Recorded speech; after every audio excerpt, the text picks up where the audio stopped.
ನಾವು ಅದನ್ನು ಸುಗ್ರೀವಾಜ್ಞೆ ಮಾಡಿಬಿಟ್ಟಿದ್ದೀವಿ. ಅದನ್ನೆಲ್ಲ ಕೇಂದ್ರ ಸರ್ಕಾರಕ್ಕೆ ಬರೆದು ಹೈಕೋರ್ಟ್ಗೆ ಸುಪ್ರೀಂ ಕೋರ್ಟ್ಗೆ ಬರೆದು ಎಲ್ಲ ಮಾಡಿರೋದ್ರಿಂದ ಉಳ್ಕೊಂಡಿದೆ. ಈಗ ಕಂಬಳ ಉಳ್ಕೊಂಡಿದೆ. ಕಂಬಳಕ್ಕೆ ಎಲ್ಲ ರೀತಿಯ ಪ್ರೋತ್ಸಾಹವನ್ನು ನಮ್ಮ ಸರ್ಕಾರ ಕೊಡ್ತದೆ. ಯೋಜನೆಗಳ ನಿರೀಕ್ಷೆ ಮಾಡಬಹುದು. ಕಂಬಳ ಪ್ರೇಮಿಗಳು ಏನಾದರೂ ಯೋಜನೆ ನಿರೀಕ್ಷೆ ಮಾಡಬಹುದು ಸರ್ಕಾರ? ನಾನು ಅದು ಪರಿಶೀಲನೆ ಮಾಡ್ತೀನಿ. ಆಶಾ ಕಾರ್ಯಕರ್ತೆಯರಿಗೆ 8,000 ರೂಪಾಯಿ ಸಿಗ್ತಾ ಇತ್ತು ಅವರಿಗೆ. ಅದನ್ನು 10,000 ಸಿಕ್ಕಾಗ ಮಾಡಿದ್ದೀವಿ. ಒಂದು ವೇಳೆ ಅಂತ ಇನ್ಕ್ಲೂಡಿಂಗ್ ಇನ್ಸೆಂಟಿವ್ಸ್ ಆ ಇನ್ಸೆಂಟಿವ್ಸು ಸೇರ್ಕೊಂಡು 10,000 ಕೊಡ್ತಾ ಇದ್ದೀವಿ. ಹಿಂದೆನೂ ಕೂಡ ಕೊಡ್ತಾ ಇದ್ವಿ. ಇನ್ಸೆಂಟಿವ್ ಸೇರ್ಕೊಂಡು ಕೊಡ್ತಾ ಇದ್ದು. ಜೊತೆಗೆ ಈಗ ಒಂದು ವೇಳೆ ಇನ್ಸೆಂಟಿವ್ಸ್ ಅಷ್ಟು ಬರದೇ ಹೋದ್ರೆ 10,000 ಬರದೇ ಹೋದರೆ ಅದನ್ನು ಭರ್ತಿ ಮಾಡಿಕೊಡ್ತಕ್ಕಂಥ ಕೆಲಸವನ್ನು ಸರ್ಕಾರ ಮಾಡಿದೆ.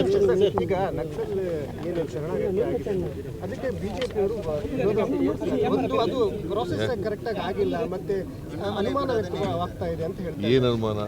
ಸರಿಯಾಗಿ ಮಾಡಿಲ್ಲ. ಏನು ಸರಿಯಾಗಿ ಮಾಡಿಲ್ಲ?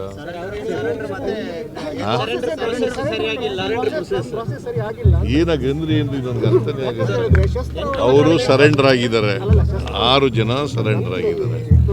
6 ಜನ ಸರೆಂಡರ್ ಆಗಿರ್ತಕ್ಕಂಥವ್ರನ್ನ ಅವ್ರನ್ನ ಕಾಡ್ನಿಂದ ಕೋರ್ಟ್ ಕಳಿಸಿ ಕೋರ್ಟ್ನಿಂದ ನಾಡಕ್ಕೆ ಕರೆತರ್ತಕ್ಕಂಥ ಪ್ರಯತ್ನವನ್ನು ಮಾಡ್ತೀವಿ. ಅದರಿಂದ ಅವರು ಮುಖ್ಯವಾಹಿನಿಗೆ ಬರಬೇಕು. ಶಸ್ತ್ರಾಸ್ತ್ರ ಹೋರಾಟ ನಿಲ್ಲಿಸಬೇಕು.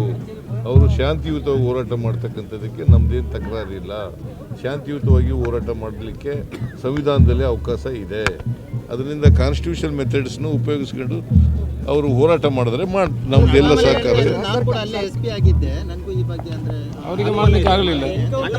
ಯಾರು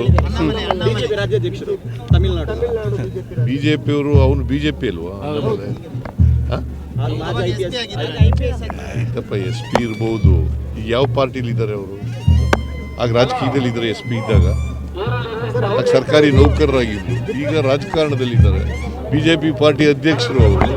ಅವರಿಂದ ಏನು ನಿರೀಕ್ಷೆ ಮಾಡೋಕ್ಕಾಗುತ್ತೆ?